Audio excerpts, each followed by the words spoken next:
कौन समझेगा यहाँ किसी की खामोशी को। यहाँ तो हर कोई शोर मचाए बैठा है। हर इंसान को सुनने वाला चाहिए, लेकिन यहाँ कौन भला किसी के सुनने बैठा है। कहीं बुराई जीत रही है अच्छाई पर, लेकिन खुद को यहाँ कौन बदलने बैठा है।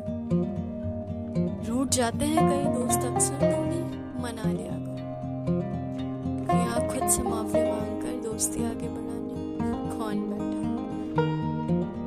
हर कोई बदलाव की बात करता है, लेकिन खुद को यहाँ बदलने कौन बैठा है। हर कोई बिखरा हुआ है एक दूसरे से, लेकिन एक दूसरे को जोड़ने के लिए कौन यहाँ बैठा है। हर किसी को चाहिए वीरांगना और श्री राम जैसे लोग, लेकिन अपने बच्चों को सिखाने यहाँ भला कौन बैठा है। हर कोई बैठा है सन्नाटे में, लेकिन उस सन्नाटे को सुनने वाला कौन बैठा है। टूट जाते हैं कई रिश्ते एक से, रिश्तों को जोड़ने की